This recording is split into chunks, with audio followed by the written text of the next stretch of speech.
চাঁদপুর বন্দর স্থানীয়দের মাঝে লঞ্চঘাট নামেই বেশি পরিচিত। গুগলের তথ্যমতে এই চাঁদপুর বন্দর প্রতিষ্ঠার সঠিক সময় জানা যায়নি, তবে অনুমান করা হয় এই বন্দরটি হাজার বছরের পুরনো। এই বন্দরটি মেঘনা নদীর ভাঙনের ফলে ক্রমেই পূর্ব দিকে সরে আসে। এভাবে বন্দরটি প্রায় ৯ কিলোমিটার পূর্বে সরে এসেছে।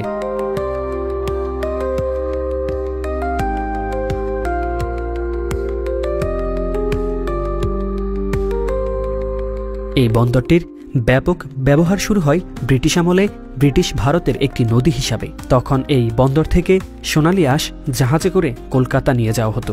দেশ বিভাগের পর চাঁদপুর বন্দর পূর্ব পাকিস্তানের মধ্যে চলে যায়। ১৯৭১ সাল থেকে এটি বাংলাদেশের একটি গুরুত্বপূর্ণ নদী বন্দর হিসাবে ব্যবহৃত হচ্ছে। তবে বর্তমানে চাঁদপুর বন্দরটি প্রধানত ব্যবহৃত হয় যাত্রী পরিবহনের জন্য।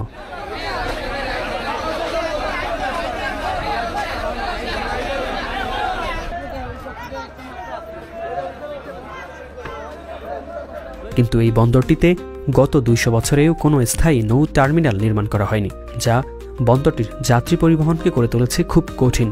২০০১ সালে নদী ভাঙনের ফলে বন্দরটি আরও সমস্যায় পড়ে, কিন্তু এখনও এর কোনো প্রতিকার করা হয়নি। এই বন্দর থেকে ঢাকা ও বরিশাল রুটে জাহাজ চলাচল করে। এই বন্দরকে ব্যবহার করে বহু মানুষ ঢাকা শহরে পাড়ি দেন এবং এই বন্দরটি চট্টগ্রাম বন্দর থেকে দেশের অভ্যন্তরে নৌ পরিবহনের সময় ব্যবহৃত হয়।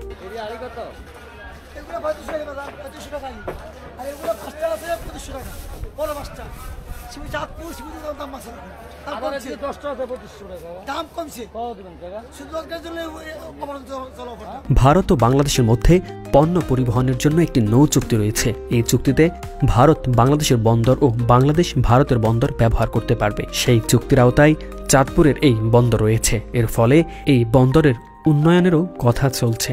তবে এই বন্দরের আশেপাশে জেলেদের উচ্ছ্বাস দারুণভাবে উপভোগ করার মতো। ব্যক্তিগতভাবে আমার পরামর্শ থাকবে, এখান থেকে মাছ কেনার আগে অবশ্যই জেনে বুঝে কিনবেন।